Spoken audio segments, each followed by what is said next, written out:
এই সরকারের ব্যর্থতা আমাদের সকলের ব্যর্থতা, বাংলাদেশের পক্ষে গণতান্ত্রিক জনগণের ব্যর্থতা। সুতরাং এই অন্তর্বর্তীকালীন সরকারকে কোনোভাবেই ব্যর্থ হতে দেওয়া যাবে না। দেশে বিদেশে থেকে নানা রকমের উস্কানিতেও জনগণ অন্তর্বর্তীকালীন সরকারকে ব্যর্থ হতে দেবে না। তবে অন্তর্বর্তীকালীন সরকার যাতে নিজেরাই নিজেদের ব্যর্থতার কারণ না হয়ে দাঁড়ায়, সে ব্যাপারে তাদেরকেও সতর্ক থাকতে হবে। বাংলাদেশ কিংবা যে কোনো দেশে গণ অভ্যুত্থানের মাধ্যমে গঠিত সরকার অবশ্যই জনগণের সরকার। তাই জনগণ অন্তর্বর্তীকালীন সরকারের প্রতি সহযোগিতা অব্যাহত রেখেছে, রাখবে। তবে কোন এক পর্যায়ে অন্তর্বর্তীকালীন সরকারের জবাবদিহিতা কিন্তু নির্বাচিত সংসদের মাধ্যমে নিশ্চিত করা হয়। সুতরাং জনগণের রাজনৈতিক ক্ষমতায়নের মাধ্যমে একটি নির্বাচিত সংসদ এবং সরকার প্রতিষ্ঠায় অন্তর্বর্তীকালীন সরকারের সকল সংস্কার কার্যক্রমের প্রথম এবং প্রধান টার্গেট হওয়া জরুরি।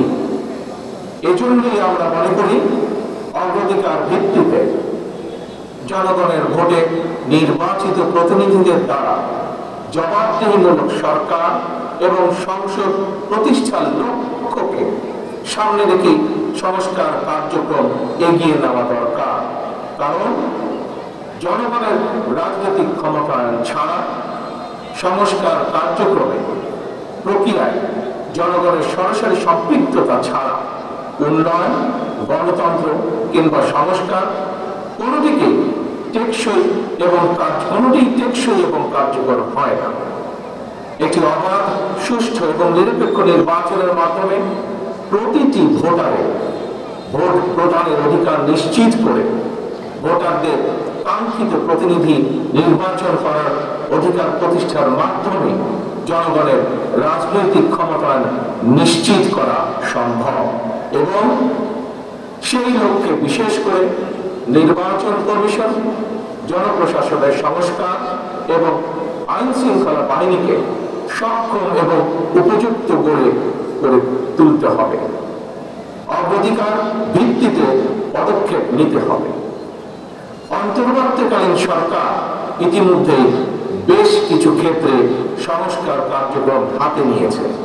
তবে আমরা মনে করি অন্তর্বর্তীকালীন সরকার এজেন্ডা সেটিং এর ক্ষেত্রে অগ্রাধিকার ভিত্তি নির্ধারণ করতে না পারলে গণ অভ্যুত্থানের সাফল্য ব্যাহত করতে ষড়যন্ত্রকারী নানা চক্র সুযোগ গ্রহণ করতে পারে এবং এরই ভিতর এর কিছু কিছু আলামত আমরা দেখতে পাচ্ছি। প্রিয় দেশবাসী, এবারে গণ অভ্যুত্থানের চরিত্র অতীতের যে কোনো গণ অভ্যুত্থানের চেয়ে ব্যতিক্রম। কেন ব্যতিক্রম?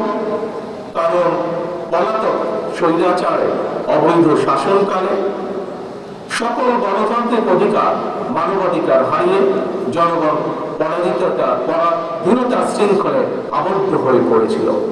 এমনকি হুমকির সম্মুখীন ছিল দেশের স্বাধীনতা ও সার্বভৌমত্ব।